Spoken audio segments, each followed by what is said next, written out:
우리가 저번 시간에 예루살렘 성에 입성하시는 예수님을 봤습니다. 예수님이 예루살렘 성에 입성하실 때 나귀 새끼를 타고 들어가셨죠. 그러나 그 나귀 새끼는 단순하게 예수님의 도덕적인 겸손을 말하는 것이 아니라 하나님의 뜻에 순종하는 예수 그리스도를 상징하는 겁니다. 그래서 구약에 예언한 대로 어린 나귀 새끼를 타고 입성하시는 메시아, 그 예언된 대로 예수님이 순종하셔서 그 어린 나귀를 타고 메시아 예루살렘 성에 입성한 것. 그래서 그 겸손은 도덕적인 겸손을 말하는 것이 아니라 하나님의 뜻에 순종하는 겸손을 말하는 겁니다. 여러분, 그리스도인의 겸손은 여기서 나옵니다. 여러분들 그리스도인이 착해야 됩니다. 물론 정직해야 됩니다. 겸손해야 됩니다. 그러나 그 겸손의 근거가 어쩌면 우리는 자꾸 도덕적인 겸손으로만 가려고 하는 성향이 있습니다. 그리스도인의 겸손은 도덕적인 겸손의 차원을 더 넘어서서 하나님의 원하심에 순종하는 겸손, 그것입니다. 우리가 그것을 바라보셔야 되고 그런 겸손을 소유하셔야 됩니다. 그러면 우리가 생각하는 도덕적이고 윤리적인 차원을 넘어서는 그런 겸손의 삶을 살아가실 수 있게 될 것입니다. 그때 많은 예수를 따르던 많은 무리들이 예루살렘 성에 입성하신 그 예수님의 발 밑에 자기의 겉옷을 벗어서 말하자면 레드카펫처럼 깔았죠. 그리고 종려나무 가지를 들고 호산나 다윗의 자손이여 외쳤습니다. 그러나 우리는 그것이 참 귀한 고백임에도 불구하고 그 외침이 올바르지 않은 외침이라고 나누었습니다. 왜 그랬죠? 그들이 외치는 호산나 다윗의 자손이여의 외치는 그 중심에는 뭐가 있다고요? 영웅적이고 전투적인 왕으로서 예루살렘에 입성하여 이제 이 땅의 예루살렘의 이스라엘의 왕이 되어주셔서 저 로마를 물리치고 우리를 경제적으로 부유하게 해주십시오. 이런 차원의 외침이었기 때문에 그렇습니다. 그래서 예수님은 이제 그러한 그들의 뭘 꺾어요? 잘못된 시각을 바꾸실 이제 차례가 되었죠.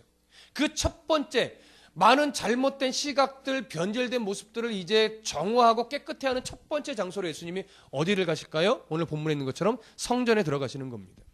마가복음에 가보면 예수님이 성전에 들어가신 것이 오늘 마태복음에는 예루살렘 성에 입성하셔서 바로 성전에 가신 것처럼 기록되어 있지만 마가복음을 참고해 보면 거기는 예루살렘 성에 들어가셔서 그 다음날 성전에 들어가신 걸로 되어 있습니다. 그렇게 예수님은 다음날 가장 첫 번째 사역으로 어딜 가셨냐? 성전에 들어가셨습니다. 그리고 성전에 가셔서 우리가 알고 있다시피 그 성전에 성전 정화 작업을 펼칩니다. 그것이 매매하는 자들의 상을 뒤집어 엎으신 건데 먼저 우리가 생각해야 될 것이 뭐냐면 이 성전이 무슨 성전이냐 하는 겁니다. 이 성전은요 헤롯이 짓고 있는 성전이었습니다. 헤롯 대왕이. 대략 그 주전 19년 예수님이 태어나시기 전에 19년 전에 부터 이 성전이 시작이 됐어, 건축이. 그러고 나서 언제쯤 끝났냐면 예수님이 오신 이후 64년도까지. 그러니까 대략 몇 년 정도 지어졌어요? 3년 정도를 지어진 거예요. 근데 예수님이 들어가신 이 당시는 그 성전이 건축된 지 대략 한 46년, 48년 그 정도 됐을 무렵입니다. 46년 정도. 그러니까 아직도 거의 40년 정도를 더 지어야 될 만큼의 그러니까 성전 규모가 얼마나 대단했겠습니까? 근데 이 성전은요 아주 중요한 특징이 하나 있는데 헤롯 대왕이 이 성전을 지을 때 하나님을 염두에 두고 지어져 가고 있는 성전이 아니었어요. 누구를 염두에 둔 성전이었을까요? 이스라엘 유대인들을 염두에 두고 짓는 성전이었어요. 왜냐하면 헤롯 대왕은 정통 유대인이 아니었어요. 그러니까 이스라엘을 다스린다고는 하지만 이스라엘의 어떤 그 지지를 받는다고 이런 게 약했던 거예요. 왜? 유대의 정통 혈족이 아니었기 때문에. 그러니까 잘못하면 네가 우리의 진짜 혈통도 아니면서 무슨 왕 노릇을 하려고 그러냐 그러면서 소요가 일어나고 밀란이 일어나죠. 그 밀란이 자꾸 일어나면 로마 황제가 야 쟤는 안 되겠다. 바꿔라. 그러면 왕의 자리에서 지역 분봉왕의 자리에서 쫓겨나는 거예요. 그러니까 어떻게 해서든지 이 권력을 유지하려면 어떻게 돼요? 밀란이 일어나지 않게 돼요.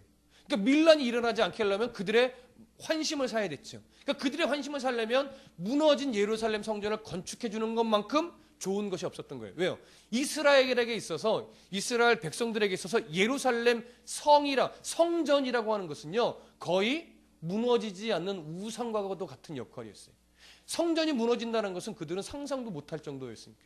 그래서 헤롯이 성전을 지어주는데 유대인들의 환심을 살려고 지어주는 성전을 대충 짓겠습니까? 엄청나게 화려하게 막 금칠이는 장난도 아니고요. 금, 은, 보석 각종 최고급 건축 자재를 동원해서 짓게 되다 보니까 이게 무지하게 오래 걸리는 거예요. 근데 그런 상황에서 종교 지도자 당시 뭐 대제사장 그룹이라든가 서기관 그룹이라든가 성전 관리인들의 그룹이라든가 이런 종교적인 지도자 위치에 있던 사람들이 기분이 좋을까요, 안 좋을까요? 기분이 좋죠. 기분이 좋으면서 점차 이게 어떻게 되냐면 그 성전을 정말 아름답고 세련되고 비싸게 짓는 것에 이 종교 지도자들이 뭐예요? 심취하게 돼요. 그래서 이게 그들의 자부심이 되는 거예요. 우리 성전이 금으로, 은으로, 보석으로, 백향목으로, 대리석으로 막 지어지고 이쁘게 꾸며지는 것이 자기들의 자부심이고, 그로 인해서 돈이 들어오잖아요. 근데 그 돈으로 자기 배를 또 불리는데 아주 큰 역할을 하게 되는 거예요. 그래서 점차 사람을 의식해서 지어진 성전이 결국 사람의 배를 불리고 사람의 시각에만 좋아지는 일용 성전으로 변질되어 가고 있었던 거예요. 그게 가장 극치를 달할 때가 언제냐? 바로 예수님 당시였습니다. 그러니 하나님을 염두에 두지 않고 오직 사람만 염두에 두고서 화려하게만 지어지고 있는 그 성전에서 바른 예배가, 바른 제사가 진행이 될 수 있었겠습니까? 그렇지 않죠. 그러다 보니까 그 성전이 하나님이 보실 때는 이건 성전이 아닌 거예요. 화려해요. 비싼 것을 가득해요. 왁자지껄해요. 근데 하나님의 마음이 없고 하나님을 예배하는 그 중심이 하나도 없는 거예요. 예수님이 그 성전을 바라보면서 야, 나를 위해 예배하는 성전 이렇게 아름답게 짓고 있구나. 야, 잘한다. 이렇게 생각하시겠어요? 막 속이 부글부글 끓죠. 그래서 어떤 일을 벌였느냐? 자 보세요. 12절 함께 읽어봅니다. 시작. 예수께서 성전에 들어가사 성전 안에서 매매하는 모든 사람들을 내쫓으시며 돈 바꾸는 사람들의 상과 비둘기 파는 사람들의 의자를 둘러 엎으시고, 여기 보니까 그러한 성전 안에서 뭐를 했대요? 매매를 했대요. 근데 매매의 내용을 보니까 뭐예요? 돈 바꾸는 사람들이 있었고 비둘기를 파는 사람들이 있었어요. 그러니까 이게 비둘기라고 그랬어요. 꼭 비둘기만이 아니라 소, 양 이런 것들이에요. 근데 여기서 성전 안이라고 할 때 이 성전 안은요, 성전 건물에 딸린 넓은 뜰을 얘기하는데 결국 이게 이방인의 뜰을 말해요. 근데 이방인의 뜰에서 뭘 했다고요? 매매를 했다고요. 성전 안에서 당시에 매매를 하는 거는 원래 있을 수 없는 일이에요. 그럴 수 없어요. 자기가 치던 재물 중에, 가축 중에 하나님께 드릴 만한 가장 값진 것, 가장 흠이 없는 것, 그런 것을 데려다가 성전에 들어갈 때 검열을 맡아요. 이게 하나님께 제물로 바치기에 흠이 있나? 혹시 비루하고 이게 죽여도 아깝지 않을 만큼의 그런 아주 별 볼 일 없는 제물을 갖고 온 것은 아닌가?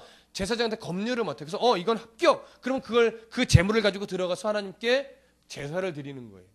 이게 당시 풍습인데, 근데 어느 순간부터 성전 안에서 그렇게 그렇게 쓰일 제물을 팔게 됐던 거예요. 원래는 자기가 기르던 것 중에 갖고 와야 되는데, 근데 왜 이렇게 됐느냐? 당시 예루살렘 성으로 모든 유대인들이 제사를 드리러 모입니다. 최소 1년에 한 번씩. 근데 그때 이스라엘 지경 안에 있는 사람들만 오는 것이 아니라 예루살렘 멸망 이후 바벨론 포로가 되고 그럴 때 왜 저 다른 나라로 막 끌려갔던 사람들이 많잖아요. 그게 이제 말하자면 재미교포, 제일교포 이런 교포들이란 얘기인데, 그걸 헬라말로 디아스포라라고 그래요. 디아스포라 유대인들. 예. 그런 교포들도 이 예루살렘 성전에 와서 제사를 드리려고 이렇게 많이들 와요. 그러다 보니까 어떤 사람은 며칠씩 걸려서 오기도 하지만 또 어떤 사람은 몇 주일씩 걸려서 오기도 한단 말이에요. 근데 몇 주일이 걸려서 그 뜨거운 태양 아래 걸어서 오는데 재물을 아무리 제일 흠이 없고 제일 온전한 것을 데리고 온다 하더라도 오는 길에 이 재물들이 어떻게 돼요? 마르고 죽기도 하고 상처가 나기도 하잖아요. 그러니까 드릴 수가 없게 되는 거예요. 그러다 보니까 그런 교포들을 위해서 성전에서 그들에게 재물을 드릴 수 있도록 좋은 재물을 미리 구분해놨다 그들에게 팔게 되었던 거예요. 그러니까 외국에서 오는 사람들이 그 재물을 살 돈만 갖고 오면 됐었던 거죠. 그리고 또 하나, 환전이라는 것은 뭐냐면 당시 외국인들이 오면 성전세를 내야 되는데 성전세를 뭘로 내게 돼요? 외국 돈으로 내게 되는 거죠. 근데 성전에서는 당시에 원칙을 하나 정했는데 그것이 원칙이 뭐냐면 외국 돈으로는 성전세를 못 바친다. 이런 원칙을 둔 거예요. 그러니까 성전화폐, 유대인의 화폐죠. 그걸로 환전하는 이게 환전이 생겼던 거예요. 그러니까 처음에 시작은 좋은 의도로 시작을 한 겁니다. 선한 의도로. 그러나 그것이 시작은 선했지만 사람의 생리가요, 사람의 본성이 선한 게 계속 지속되든가요? 안 되죠. 성전 안에서 제사장들이 이 재물을 판매하도록 허가를 내줘야 되잖아요. 내줄 때 꼭 이제 점차 뭐가 생길까요? 뒷거래가 생기죠. 우리가 판매할 수 있게 해주시면, 예를 들어서 판매에 몇 프로를 드리겠습니다라든가, 그렇죠? 근데 환전을 하면 환전하는 세금을 또 비싸게 먹이는 거죠. 그러니까 그 이익들이 다 누구 몫이 돼요? 제사장 그룹, 서기관 그룹 이런 사람들의 몫이 되는 거예요. 근데 이것이 그냥 조금 많은 액수냐 생각해 보세요. 몇백만 명이 모여요. 6월절만 되면 그 절기를 지키려고 전 세계에 흩어졌던 유대인들이 오는데 몇백만 명이 모인다고요.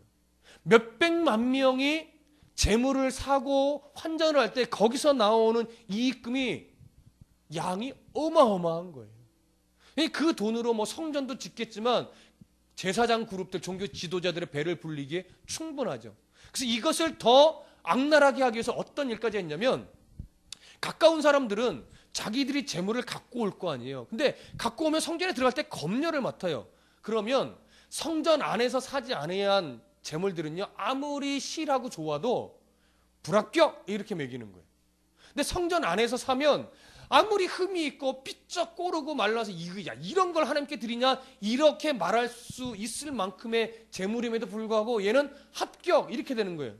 그러니까 점차 하나님께 드릴 재물을 직접 갖고 오는 사람이 생길까요? 안 생기죠. 거의 대부분 어디서 사요? 수백만 명이 성전 안에서 사는 거예요. 그러니까 그 안에서 거래되는 양이 실로 상상을 초월할 정도죠. 그러니까 그 재물의 유혹을 이 종교 지도자들이 포기하지 못하고 오히려 그것을 자기들의 이 이익을 챙기는 수단으로 완전히 바꿔버린 거예요. 이게 완전히 이런 장사통이 없죠. 이런. 왠지 그때 예수님이 그런 아주 상업적인 이익의 수단으로 바뀌어버린 이 재물들, 그리고 이걸 사고 파는 인간들, 이런 것들에 대한 하나님이 예수님이 분노를 해서 매매하는 자들의 상을 엎으시고 환전하는 자들의 의자를 뒤집어 엎으시면서 다 내쫓으신 거예요. 근데 우리가 얼핏 생각하면 여러분, 그냥 이게 물건을 파는 자들, 이런 자들만 쫓았을 것 같은 느낌이 들지 않습니까? 성경을 보면 그렇게 안 돼 있어요. 12절에 보면 성전 안에서 매매하는 어떤 사람이요? 모든 사람. 사고 파는 모든 사람이에요. 사고 파는 모든 사람을 다 내쫓으셨어요. 이게 무슨 의미입니까? 제가 그런 얘기를 요즘에 종종 하죠. 나쁜 목회자도 참 많다. 그러나 어리석은 성도도 너무 많다라는 말씀 드렸어요. 예. 우리는 종종 사실은 좋은 목회자가 더 많아요. 근데 나쁜 목회자들이 너무 세상에 다 드러나니까 다 목사들이 다 이 돈만 밝히고 목사들은 다 교회가 지 것으로 생각하고 이러는 줄 알아요. 많은 사람들이. 그렇지 않은 분이 더 많습니다, 여러분. 그러나 어쨌든 나쁜 목사 이거 정말 큰일입니다. 문제입니다. 물론 하나님이 심판하시지만 문제예요. 근데 더 문제는 뭔지 아세요? 어리석은 성도예요. 그 목사에 매이고 그 교회에 매여서 뭐가 옳고 뭐가 분명한 건지를 분별을 못해요. 그냥 매여서 그냥 있어요. 하나님이 없는 목사는요, 하나님의 말씀을 전하지 않는 목사는 목사 아니에요, 여러분. 무슨 말인지 이해되십니까? 하나님의 중심이 없고 하나님의 말씀이 서 있지 않은 교회는 교회가 아니에요, 여러분. 그냥 건물일 뿐이에요. 그런데 성도들 안에 어리석은 성도는 자꾸 무슨 생각을 갖고 있냐면 우리 목사님, 우리 교회예요. 그러다 그게 자칫 내 목사님, 내 교회가 되죠. 근데 똑같이 하나님이 없는 예배에 그냥 젖어 있어요. 하나님이 없는 설교를 듣고 그냥 그게 옳은 줄 알아요. 그러면서 맨날 뭐 하냐면 우리 목사님, 우리 교회는 나빠, 어쩌고 뭐가 틀렸어, 뭐가 나빠, 막 이렇게만 가는 거예요. 여러분, 다 문제입니다. 다. 목사들이 반성하고 하나님의 말씀에 정말 정직하게 서야 돼요. 그건 틀림없는 일이에요. 그러나 성도들도 바른 분별력을 가지고 내가 어떤 말씀 위에 내 신앙에 서야 되는가, 내 신앙이 말씀 위에 서지 않는다면 과감하게 미련을 버리고 말씀 위에 설 수 있는 곳을 찾아야 돼요. 그렇지 않으면 교회가 회복되도록 정말 말씀 붙잡고 싸워내든가 기도하며 이겨내든가. 근데 이것도 아니고 저것도 아닌 성도들이 너무 많다라고 하는 거예요. 오늘 예수님 보세요. 그런 성전을 막 이거 틀렸다 바꿔라 이게 아니라 어떻게 하셨어요? 뒤집어 엎으셨다고요. 왜 엎으셨는지 아세요? 그들 안에는 예루살렘 성전은 우상이었어요. 하나님이 없음에도 불구하고 너희들의 예배, 너희들의 제물, 너희들을 이끌어가는 종교 지도자, 너희들이 그렇게 그들과 하나님 없이 드리는 제사 다 안 받겠다 이거예요. 다 그러다 이거예요. 옳지 않다 이거예요. 그래서 뒤집어 엎으신 거예요. 그러니까 매매하는 그 매매 자체가 틀렸다라고 하는 것이 아니에요. 매매도 틀렸지만 그 매매를 주도하고 있는 하나님이 없는 종교 지도자들. 근데 그 안에서 또 분별력 없이 그렇게라도 해야 하나님 앞에서 뭔가 하는 것 같아서 그런 비루한 거라도 돈을 주고 사서 하나님의 마음 없이 드리는 그 제사 행위들, 그런 그 제사를 드리는 백성들 다 틀렸다 이거예요. 그래서 뒤집어 엎으신 거예요. 그래서 저도 말씀드리죠. 제가 혹여나 나중에 교만 떨어서 지금은 아직 하나님 중심에 두고 두려워하며 말씀을 전하지만 언젠가 제가 교만해서 하나님 없는 설교를 하걸랑 인간적인 제 욕심에 찬 설교를 하걸랑 미련 없이 어떻게 하시라고요? 떠나세요. 왠지 아십니까? 목사는요, 이게 하도 교만해서요, 지가 변질되면요, 변질된 줄 몰라요. 잘 안 바뀌어요. 성도는 목사들이 깨트리면요, 나름대로 순수해서 깨져요. 근데 목사는 이게 교만 덩어리라 안 깨져요. 하나님이 꺾어놓기 전까지는 안 깨진다고요. 그래서 여러분들이 저 바꾸기 어려워요. 제가 만약에 교만 떨면요. 그러니까 여러분들이 기도하고 이렇게도 저렇게도 안 되면 어떻게 돼요? 교회에 뿌리내지 말고 기꺼이 이 교회는 하나님이 없구나 하고 어떻게 돼요? 정말 하나님이 기뻐하시는 교회로 가셔야 돼요. 그래야 제가 정신 차리죠. 이해되십니까? 하나님이 그 예루살렘 성전을 뒤집어 엎으신 거예요. 이건 내 교회가 아니다. 나에게 제사하는 성전이 아니다 이거예요. 그래서 엎으신 거예요. 자, 13절 이제 중요한 얘기가 나옵니다. 함께 읽습니다. 시작. 그들에게 이르시되 기록된 바 내 집은 기도하는 집이라 일컬음을 받으리라 하였거늘 너희는 강도의 소굴을 만드는도다 하시니라. 자 보세요. 이게 예레미야의 말씀을 인용해서 예수님이 하신 건데 내 집은 뭐 하는 집이라고요? 기도하는 집이라 일컬음을 받아야 돼요. 누가 봐도 야 기도하는 교회다. 야 누가 보더라도 하나님이 기뻐할 만한 교회다. 저 교회의 성도들 오고 가는 거 보면 참 얼굴에 기쁨과 감사와 겸손이 가득해 이런 소리를 들어야 돼요. 근데 막 교회 들고 나가고 하는 사람들의 모습과 얘기를 들어보면 맨날 싸우는 소리, 목사가 어쩌대 저쩌대, 거기는 장로와 목사가 막 그 다툼이 일어나서 막 법정에 고소되어 있대, 막 이런 얘기만 들리는 거예요. 이게 말이 안 되는 거죠. 교회 그러면 안 돼요. 기도하는 집이라 늘 일컬음을 받아줘야 돼요. 그게 교회예요. 정말 하나님을 정말 사랑하는 자들이 많은 교회더라. 저 교회 성도들은 늘 행복한 모습이더라. 저 교회 성도들은 얼마나 겸손한지 몰라. 야, 저 교회 성도들만 같으면 좋겠어. 저 교회로 인해 우리 지역이 복받는 것 같아. 이런 소리를 들어야 돼요. 그게 교회의 본질이란 말이에요. 그러는데 예수님이 그래야 됨에도 불구하고 너희는 강도의 뭐라고요? 소굴이라고요. 이 말을 좀 주목해서 좀 보십시오. 예루살렘 성전을 예수님이 지칭해서 뭐라고 말하냐면 그게 너희들이 강도짓 하고 있다 이게 아니라 예루살렘 성전을 강도의 뭘로 만든다고요? 소굴로 만든다고요. 이 소굴이라고 말하는 헬라어는요 어떤 느낌이냐면요 원래는 짐승들이 거처하는 동굴을 소굴이라고 하는데 이것이 이제 비유가 돼서 도적들의 은신처를 소굴이라고 표현해요. 그럼 보세요. 도적들의 은신처라는 개념이 도적들에게는 어떠한 장소예요? 내가 도둑질을 해놓고 아무에게도 이제 안 들키게끔 도망을 잘 쳐서 편안하게 쉴 수 있는 곳이죠. 네, 도둑질을 하고 안 들켰다 이거죠. 그래서 내가 잘 도망쳐서 내가 이제 여기서 편안하게 쉰다 이거예요. 그게 도둑들의 강도들의 소굴이에요. 근데 왜 예루살렘 성전을 그런 소굴이라고 표현했어요? 잘 보세요. 우선 제사장들을 비유를 해봅시다. 제사장들이 지금 무슨 짓거리를 해요? 하나님을 두려워하지 않고 성전을 자기들의 배불리고 교회의 건물만 치장하는 그런 일들에 주도해서 앞장서고 있죠. 강도짓 하는 거예요. 근데 그들은 그러면서 성전에서 뭐예요? 제사를 인도하고 기도를 하고 막 축복해주고 그러면서 자기는 뭐 했다고 생각을 해요? 나는 내 제사장으로서 내 본분을 다했다. 나는 하나님 앞에 거룩한 제사를 드렸다 하면서 스스로 거룩한 채 하고 스스로 종교적으로 의롭다고 자부하면서 스스로 뭐예요? 자족하고 만족하고 거룩한 척 위장해요. 교회가 그런 장소가 됐다는 얘기예요. 하나님을 두려워할 줄 모르고 내가 하나님 앞에 내 할 본분을 다 했네 하면서 스스로 그냥 위안받는 소굴이 되어버린 거예요.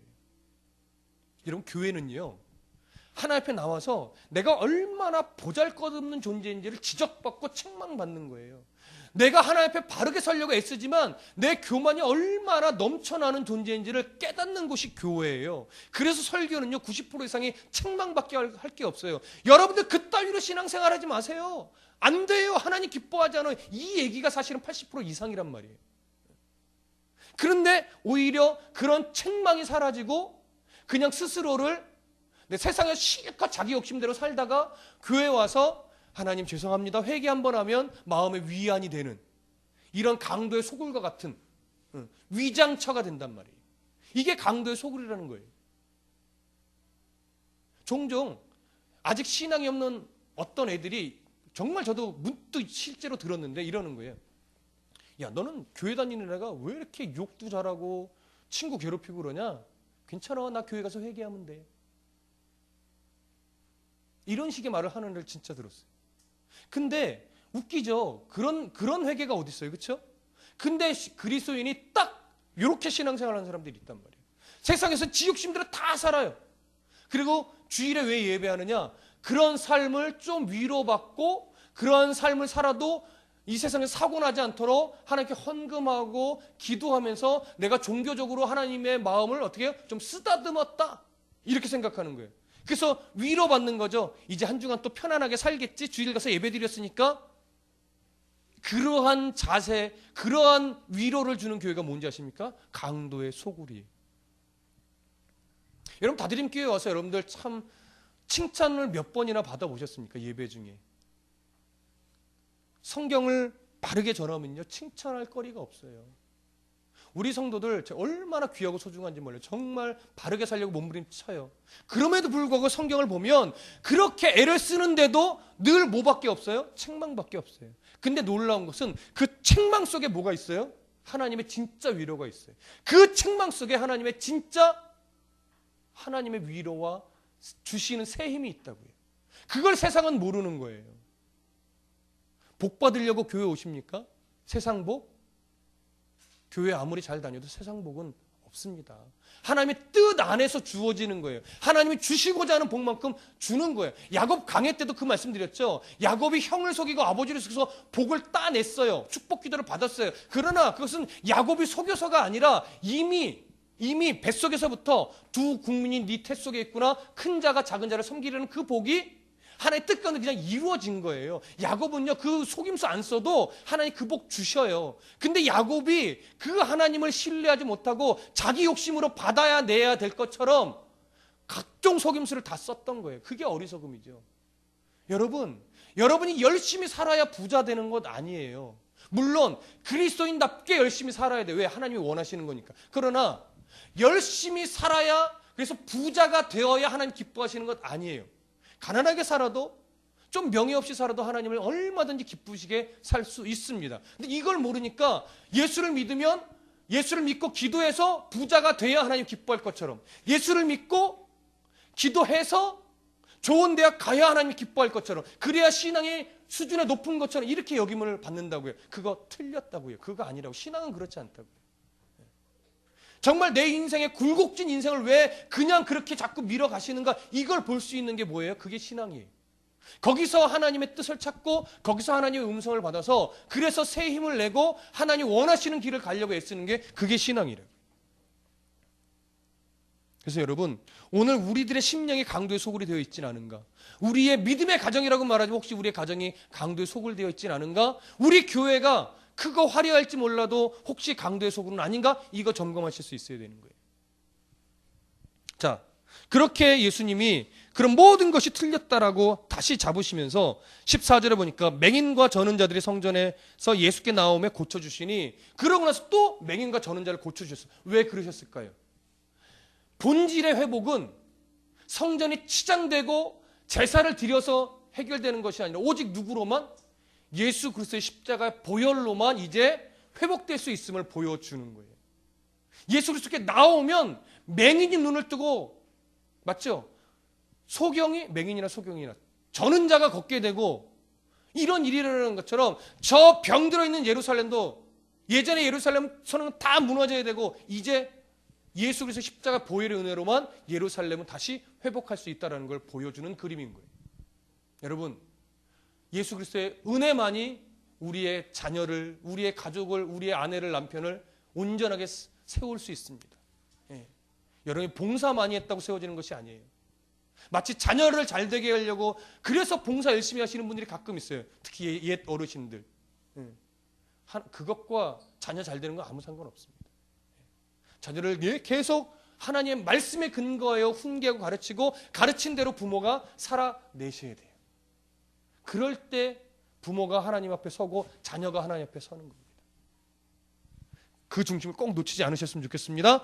15절, 대제사장들과 서기관들이 예수께서 하시는 이상한 일과 또 성전에서 소리질러 호산나 다윗의 자손이 하는 어린이들을 보고 노하여, 제사장 그룹이 예수님이 하시는 일을 보고 화를 낸 겁니다. 근데 그런 예수님을 어린이들이 호산나 다윗의 자손이여 이렇게 외치는 거예요. 그걸 보고 더 화를 낸 거예요.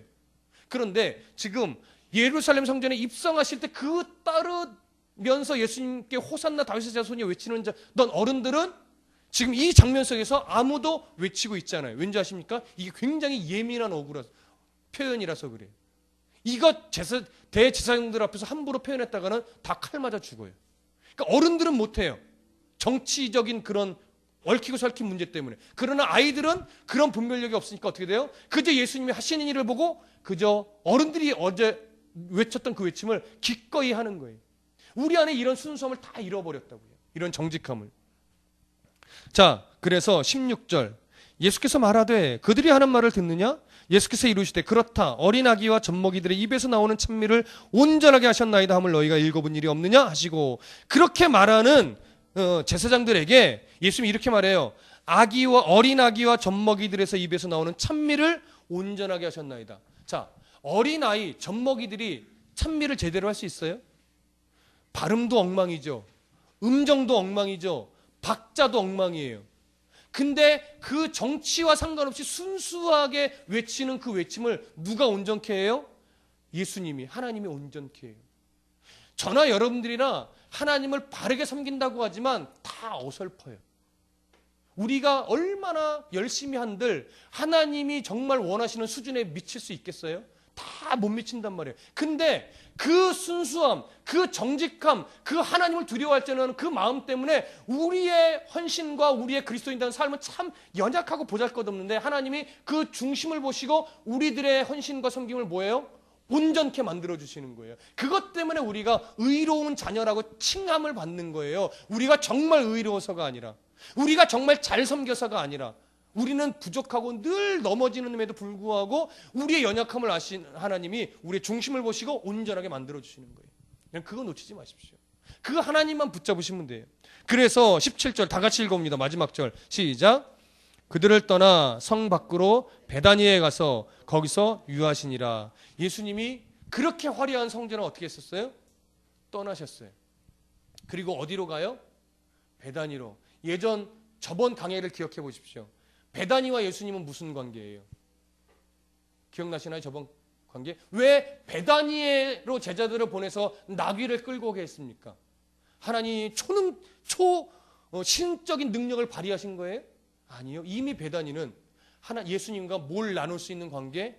마음을 나눌 수 있는 관계였어요. 베다니는요, 큰 동네 아니에요. 작은 마을이에요. 화려하지도 않아요. 그냥 시골 촌동네 같은 데예요. 근데 그 시골 인심이 후하듯이 그 마을 사람들 안에는요, 마르다와 마리아, 나사로가 있었어요. 늘 예수님을 대접하고 싶어 했고, 늘 예수님의 말씀을 듣고 싶어 했던 무리들이 있었다고요. 그 초라하고 작지만 그곳에서 마음을 나누는 그 자리가 예수님은 기쁘고 즐거운 거예요. 그래서 거기로 가셔서 어떻게 해요? 쉬신 거예요. 여러분, 예수님은 그러한 성도들과 교제하고 그런 성도들과 함께 마음을 나누고 싶은 겁니다.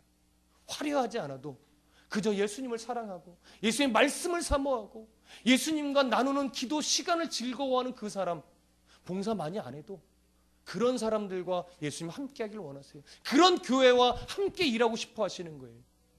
어떠십니까? 여러분, 예수님이 여러분들을 베다니처럼 여기실 것 같습니까? 예수님이 우리 교회를 베다니처럼 즐겁게 오시는 그런 교회를 여기실 것 같습니까? 우리가 그런 성도요, 그런 교회가 되시길 소원합니다. 여러분들을 예수님이 원하고 계십니다. 기도하겠습니다.